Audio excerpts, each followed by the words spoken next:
Hi, Ray Hayden here, and this video is part of my first year law students examination prep playlist on the YouTube channel. This one here is the first one in the series where I combine a couple of different subjects into a singular video, and then I compress it even further to make it as short as I possibly can. This one here is going to be pretty short, so let's get to it. It's going to cover pulling issues, my definition sheets and one sheets, the exam version of my one sheets, and I'm going to touch on Black's Law Dictionary before I wrap it up with some discussion on the next video in the series. When I talk about pulling issues, we're going to jump right into it here. When I talk about pulling issues, I'm referring to what I did when I started out making my definition sheets and one sheets. What I had available to me were the old California Bar first year law student examinations from 2002 through 2011. And what I did is I went back through all the old passing exams and I pulled the issues out of each exam. Then I ran them through a process to create my definition sheets and one sheets. But let me go through the topic specifically about pulling issues and what that really means.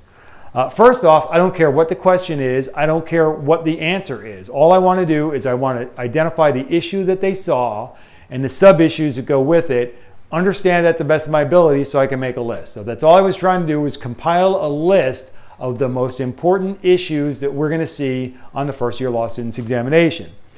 For that, a demonstration of it, I'm going to use the first page of my first question of October 2014. The first year law students examination was on contracts. And this is my answer on this particular page. The issue that I first identified was formation. After that, I identified UCC versus common law. And then finally, I discuss on this page, preliminary negotiations. Of course, I saw other issues going on down the road, but I wrote 6 pages up and I spread the answer out pretty good. And this format was very difficult for me to do on exam day. And I'll explain that in the last video of this series. And that's going to be what I did, how I did it, and why I did it. So hopefully I can remember that because that's a snappy title. I like it. Anyways, but that is pulling the issue. Going through, I don't care what the question is. I don't care what their answer is. All I want to do is find the issue, to compile a list, and then work that list to bring up what is going to be my one sheet. This is the torts one sheet. This is a 16-page document, and you should download it from my website. I'll put a link below in the discussion below. Download this document. It's 16 pages long, and it is the one sheet and definition sheets for torts, contracts, and criminal law. Now, I don't charge anything for these. They're free to download and use as however you see fit. Don't try to sell it as your own material. I saw somebody identified some of my materials as their own, and that ticked me off. I will probably find you eventually and be very upset and point at you and make fun of you. But the bottom line is, if you want to make a financial donation to the cause, I have a PayPal button on my page. I am greatly appreciative of people who make donations, and it is a motivating factor for me in this process.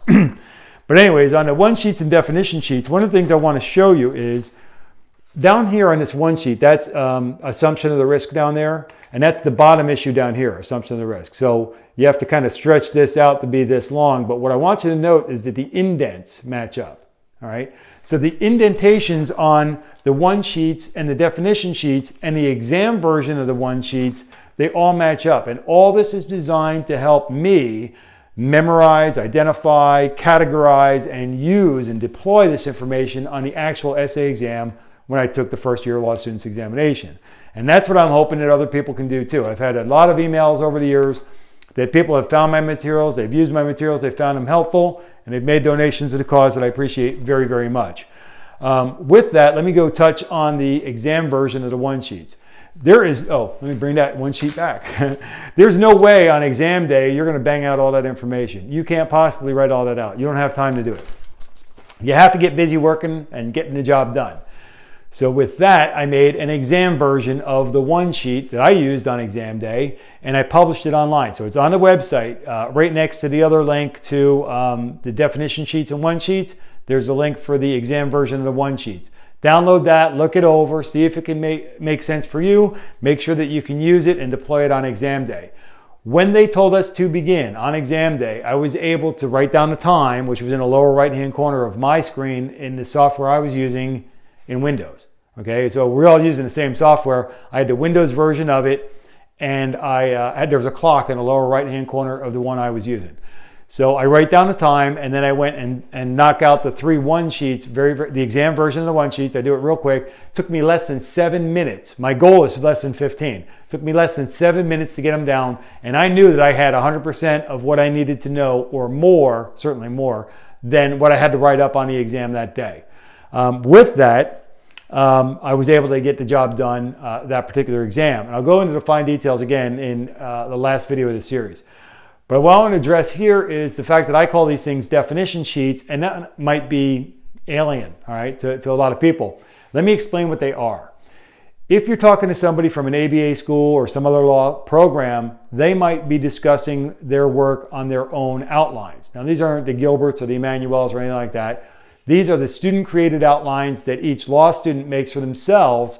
And let me tell you why I think mine are different. Somebody can correct me in the discussion board below, but I think that most of the other students, or most traditional law students, are going through their case books, they're going through the table of contents, they're going through all these other materials, maybe the law library, or sharing information with other students, and they're trying to whittle down their list to be as concise and perfect as they possibly can.